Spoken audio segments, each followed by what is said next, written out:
Kahit si Stephen A. Smith na kilalang kritiko ng Lakers biglang bumaliktad at sinabi niya na nakikita nga raw niya ngayon na sobrang laki ng tsansa ng Lakers na pumasok sa finals. Inuusog lang yata nito yung Lakers. Magdilang anghel ka lang sana. Kahit si LeBron ngayon naniniwala kasi na nasa champion contender na sila.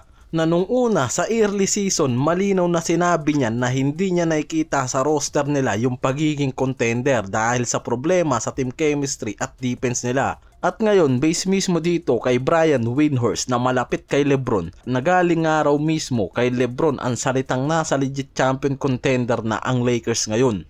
Nasa 70 games na sila, 45-25 record at halos 3 weeks na lang ang meron sa regular game bago pumasok ng playoffs. 3 games pa sa road games ang Lakers bago bumalik sa home court at magandang pagkakataon nga raw yan para nga magtuloy-tuloy yung winning streak nila at magandang run. Kung makakatago sila sa tatlong road trip na to sa Orlando, Pistons at Indiana, nasa 63% ang winning percentage nila at may magandang stretch sa buwan na to mula sa 8 win streak. Kaya based sa report, nasa elite contender level ang current form nila. Hindi lang basta panalo, may dominant stretch talaga.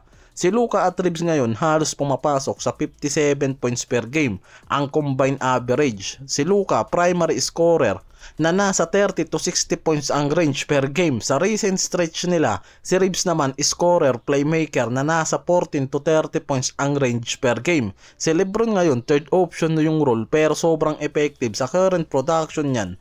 Nag-a-average pa rin siya ng 21 points per game, 5.8 rebounds, 6.9 assists per game. Sa latest game nila kontra Miami, nag-average siya ng 19 points, 15 rebounds, 10 assists, triple-double. Sa ibang games, pumapasok pa yan sa 18 to 30 points range. Kaya kahit third option, nasa all-around at elite pa rin nga raw ang performance niya. Kaya kahit si Stephen A. Smith ngayon biglang pumabor sa Lakers at sinabi niyan na mataas ang tsansa ng Lakers na umabot sa finals dahil sa matinding defensive turnaround.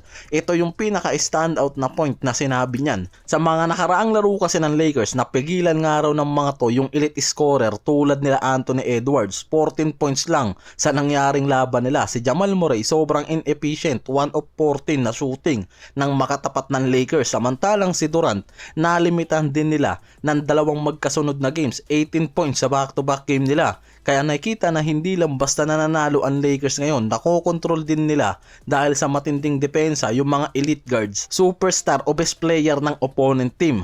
Based sa mga lumabas na report kasi, malaking factor talaga sa Lakers yan kung bakit nagtutuloy-tuloy ang win streak ng mga to. Kasi sa playoffs, defense nga raw talaga ang basehan para sa championship team na mismong na ginagawa ng Lakers. Sinabi pa ni Smith na kailangan seryosohin ng ibang team ngayon ang Lakers dahil ang Lakers nga raw ngayon kayang manalo sa depensa, kayang manalo sa opensa, may superstar duo at may depth sa ibang role player at nasa tamang kondisyon papasok ng playoffs. Sa opensa kasi halos wala naman talagang problema ang Lakers, nasa elite level ang trio nila. Si Luka halos pumapasok sa 40 points plus per game, plus big game niya kontra Miami Heat na may 60 points. Halos nasa 100 points in 2 game stretch. Kaya may superstar engine nga raw ngayon ang Lakers na kayang magbuhat anytime lalo na sa playoffs. Si Austin Reeves nasa 20 plus points per game sa stretch na to. Reliable scorer plus clutch player. Hindi na two-man team nga raw ang Lakers. May tatlong consistent na scoring option, si Luka, LeBron at Reeves. Si LeBron sobrang flexible sa role niya ngayon kahit nasa third option. Kayang mag triple double sa performance at halos kayang mag perfect sa field goal. Kaya hindi na nga raw yan basta napapagod sa scoring kasi mas nagiging reliable siya sa playmaking at leadership lalo na sa clutch moment na mismong nakikitang dahilan bakit mas nagiging balanse pa ang team ng Lakers ngayon mula sa team offense at defense dahil sa adjustment ng mga role at yung reliable nga raw na mga role mula sa mga star player nila.